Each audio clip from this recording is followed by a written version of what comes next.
There's a Latina that's addressing the black and brown coalition that never happened, and she's pointing out why it actually never happened. Let's go ahead and check this out. My non-black Latinos are going to hate me for saying this, but y'all are the reason that we cannot become truly unified with black people. Y'all are the reason that black people are on the fence about non-black Latinos. It's because y'all are very anti-black and won't even do the bare minimum of just stop saying the N-word. Like, y'all won't even stop saying that word. And y'all don't realize that even though a lot of non-black Latinos see themselves as like socially higher up than black people and black Latinos, that's not how white people see us, y'all. That is not how they see us.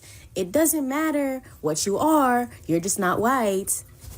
And a lot of y'all think that perpetuating this anti-blackness and racism is gonna knock you a couple points higher and it's gonna make you all kumbaya with white people. No, they don't see y'all as humans. Now, why is this woman having this conversation? It's one word: delineation. You see, when you stop begging people for things, and when you actually start taking pride in yourself, pride in your community, you become more valuable. When your absence is known, when your presence is not really going to be around too much, you become more valuable. And see, by delineating, we have instantly became more valuable. See, when you're too accessible, when everybody has access to you, then you're not viewed as something that I should appreciate because anybody got access to you. But if you think about anything that's worth of value, why? Because maybe certain price points, because you're not going to get to that particular car or home or whatever because of the price point, or you may have certain diamonds at a certain price point or whatever. It's called exclusivity, basically. And so if you get access to that, everybody know like, oh, okay, you got access to that. So we have literally took that model and say, look, you're not having access. We're not begging for a black-brown coalition. We're not begging for a coalition with anybody at this point. It's not nothing to do with black-brown. But with delineation, everybody is doing inward inventory. And they're seeing that, wait a minute, black people wanted a coalition. Black people wanted unity for years. And she's saying that we the one turned that down. And she specifically was not talking about black Latinos. She wasn't talking about them. But she said, we the one turned this down. And now we in the trouble. Now we asking black people, hey, can you say something? Can you but no. When you having guys like George Lopez coming out saying that, hey, don't bring a black person to dinner and all this other thing, black say, what? And a lot of black people were shocked to hear that. I'm like, wait a minute, how are you even being that way? But you go look and you do your research in Latin America, and racism and colorism is very prevalent in Latin America. It really is. Black people get the bad end of the stick no matter where we at. You know what I'm saying? And what did the black Latinos do anything to anybody? No, they didn't. They're just trying to live their life, right? But yet they're heavily discriminated against. They are. But with delineation is not only, a powerful move, it is a move that should have been happened a long time ago. And I've preached this sermon many, many times. You had Reverend Jesse Jackson for years wanted a rainbow coalition, right? Especially with other quote unquote minority groups. Minister Farrakhan would include all minority groups when he says certain things. Of course, he was referring to us as black Americans, but he definitely would talk about brown people. You can think about any leader we've ever had. They would talk about black and brown, black and brown, black and brown. So you can't say that black people didn't try. Now you have a generation of black people say, you know what? We're good with that. We got the message. You don't want anything, and that's okay. That's quite okay. We're going to do our thing over here, and we're going to be good. Okay? And then now that people are like, yeah, I'm not really liking that. I actually want the unity now. You're like, nah, that's kind of too late. It's too late. You had decades literally. You had decades to get the unity that black people wanted. And now some of you thinking like, wow, what if we would have unified with black people? Man, we wouldn't even be in this position right now. What if we were to listen to black people politically and stop voting with white people, half our community voting for a white racist? What if we would have all just voted the way black people say to vote? Imagine where we would be today. Yeah. You wouldn't have ICE messing with you because black people wasn't even on that about ICE messing with anybody. You know what I'm saying? But no, a lot of you wanted a proximity to whiteness that you never received. They never gave Latinos the money. They never gave Latinos the prestige. And that's what black folks been saying. They say, yeah, your hair may be just a little straighter, but you're not them. They don't like you like that. And this Latina is telling the truth. They don't like you like that. They don't like you. They only like themselves. And even among themselves, they don't like each other. So if they don't even get along among each other, why in the world you think they'd get along with the rest of you just because you may be just a little lighter than some black people? Or your hair may be just a little straighter? No. Now, there's a lot of Latinos that get it. There's a lot of Latinos that's cool as ice, and I'm cool with them. You know what I'm saying?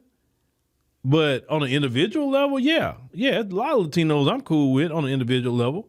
But collectively, we can't do no collective coalitions. We just can't because it was rejected for one. And two, it's only when you're in trouble that you want a coalition. Because you could have had a coalition decades ago. If you'd have listened to Reverend Jackson back in the 80s, when he was mentioned in the 90s, think about where you would be at today. You'll be 30 plus years in a coalition, and you imagine all the work we could have got done together? A lot of work could have got done. Maybe Trump would have never gotten office if they would have done that. Maybe a whole lot of people would have never gotten office. Certain policies wouldn't have passed if Latinos and black people were together politically on things. Because that's mostly what she's talking about. She's talking about in a political sense. You know, working together in business, making sure we work with each other, make sure we good. Look out for each other. You know, we look out for you, look out for us. No gang banging on each other. You know what I'm saying? No none of that mess in jail. We together, right? Imagine the Latinos and the black people in jail was together against the folks. But no, they want to join with the folks in jail against black folk. And now look at how all that's working out for them now. All you had to do was unify with black people. But as she said, y'all blocked that. It wasn't black people. Listen, black people did everything they were supposed to. I think black people shamefully literally begged Latinos, begged them for a coalition, literally begged. You kept saying black and brown, black and brown, black and brown, and they never said black and brown. Never. A few individuals may said it, but it wasn't the collective to say black and brown. So now, since the offer is off the table, now you're looking inside. Well, what kind of lessons can we learn here? When someone is offering you an olive branch and they truly want to unify because they see you another marginalized group, and they say, you know, we had more forward thinking to say, listen, we're stronger together than apart. Take the offer when it's truly there. Take it, because I bet you now a lot of these groups will say, man, I wish I would join black people. God, I wouldn't be dealing with these problems right now because they would be having my back. You know what I'm saying? But nope. A lot of you, really wanted a proximity to whiteness. And let me tell you something, whiteness is even on its way out. So, and because it's on its way out, now you looking like, what I'm going to do now? Because whiteness is not going to be able to help you. Do you realize they're on a major decline? You watch this year how much more of a decline they're going to be in. By the time you get to December 31 of 2026, you're going to be looking like, oh my God, look at where these people are at. How they going to help me? They can barely help themselves now. Understand what I'm saying? You should have joined the coalition. Asians. We wanted to join with the Asian people. They didn't want to unify either. They're like, oh, no. They want to just do their own thing and have a proximity to whiteness. Be the model minority. Now they even saying the same thing. Man, we should have joined black people. Why? Because we're not available anymore. We're not available to run out there and fight anybody's battles. Now everybody got to fight their own battles. So I know it's messed up. I'm pretty sure it is when you think about it in the end. But here's the thing. We delineated and we're going to focus on what Black America is doing and make sure to figure out issues and problems.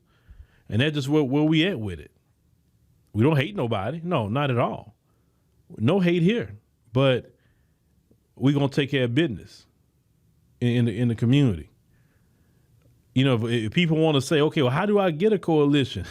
Well, look at what we're doing and file our lead for a minute. File lead for a while. Show that you wanted some sort of coalition. Like, for instance, being the biggest advocates for cash payment reparations, voting along the same lines that Black Americans vote on, like follow our cues. You know what I'm saying? That's how you start showing you in solidarity. And then when we see, so it has to be some years of solidarity, then we can start looking, okay, well, let's have that conversation now. But it has to be the whole community involved. You can't have half of y'all voting against the interest. You can't do that. That's when let me tell you something, you got to put some skin in the game. You got to put some skin in the game. Everybody says, oh, Black people are right. Well, Black people are right. Vote the way we vote, move the way we move. If we so right. Why when y'all get in trouble, now you won't say Black people are right the whole time? We don't want to hear that crap. When some of y'all was saying we were lazy, when some of y'all was saying we just want to commit crime, like y'all ain't got crime in your community. You know what I'm saying? Y'all always complaining about race. Well, now you're complaining about race. Black people been telling you these people don't like nobody but themselves. But shout out to her for telling the truth. She told the truth, and I have nothing but respect for this Latina. I have no respect for her. That's good she's saying that. That's good. Now, will some change happen? We don't know. I can't say what people are going to do. But I know what we're going to do. We're going to stay delineating and fixing Black